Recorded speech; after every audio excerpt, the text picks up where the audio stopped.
네, 한일 간에 협의를 해왔던 문제이기 때문에 오늘 일본 정부의 공식 반응이 어떻게 나올지 주목되고 있습니다. 한일 청구권 협정을 통해서 징용 피해자의 청구권 문제는 해결됐다는 게 일본의 기존 입장인데요. 이 입장을 훼손하지 않는 선에서 조치를 고심해온 것으로 알려졌습니다. 도쿄 연결해 보겠습니다. 김세호 특파원. 네, 도쿄입니다. 네, 우리 정부 최종안이 이제 잠시 뒤면 발표가 될 텐데요. 일본 움직임은 어떻습니까? 네, 일본 정부 내에서는 지금까지 알려진 우리 정부안이 현실적이라고 판단하는 것으로 전해졌습니다. 일본 가해기업이 하는 한국 정부 산하의 별도 재단이 피해자에게 대신 지급하는 안은 일본이 지금까지 유지해온 구조, 즉 한일 청구권 협정으로 피해 보상은 모두 해결됐다는 일본의 입장을 훼손하지 않는다고 보고 있는 겁니다. 이미 기시다 총리는 지난달 24일 한일 외교 당국 간 협의에 속도가 붙고 있다고 언급하면서 한일 간 협상도 막바지에 접어들었음을 시사한 바 있습니다. 발언 직접 들어보겠습니다. 現在、この外交当局間で協議を加速してきているところです。 여기에 일본이 과거 군국주의 국가에서 미래를 위해 함께 가야 할 파트너로 변했다고 언급한 윤석열 대통령의 3.1절 기념사는 일본 측의 호응 조치에 한층 속도를 내도록 했습니다. 일본 주요 언론들은 윤 대통령 관련 발언을 연일 주요 뉴스로 다루며 기시다 총리에게도 조속한 해결에 나서라고 촉구하기도 했습니다. 현재 기시다 총리가 식민지배 반성이 담긴 역대 정부의 공동 성명, 담화를 개정하겠다는 뜻을 표명하는 것이 가장 유력하게 검토하고 있는 것으로 보입니다. 일본 정부는 한국 정부의 강제징용 해법안이 발표될 경우 윤 대통령의 방일과 한일 정상회담을 조율할 것으로 보입니다.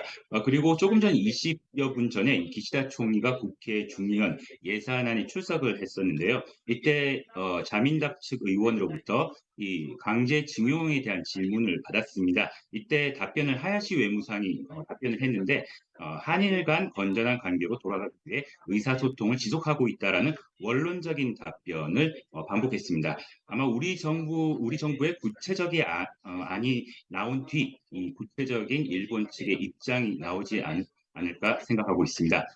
이와 함께 일본 교도통신 등은 한일 정부가 징용배상 문제 해결과 함께 한국에 대한 일본 수출 규제, 양국 정상의 상호 안내, 셔틀 외교 재개 등 양국 현안을 한꺼번에 해결하는 방안을 검토하고 있습니다. 네, 도쿄에서 김세호 특파원이 전해드리고 있습니다. 일본 민간 기업들, 경제계도 우리 정부 안에 호응하는 안들을 준비하고 있다고요? 네, 일본 K단렌, 즉 일본 경제계도 한일 관계 개선에 기대를 걸고 있습니다. 일본 K단렌이 한국 전경련과 함께 같이 미래 청년 기금을 공동 조성해 운영하는 방안 확정한 것으로 알려졌습니다. 하지만 일본 경제단체들 역시 일본 정부의 기조에 맞춰 이러한 움직임이 피해자 배상과는 별개라는 점을 분명히 하고 있습니다. 현재 일본 정부는 한국이 재단을 통해 배상금을 지원하더라도 일본 기업에게 구상권을 청구하는 것은 받아들일 수 없다는 입장인데요.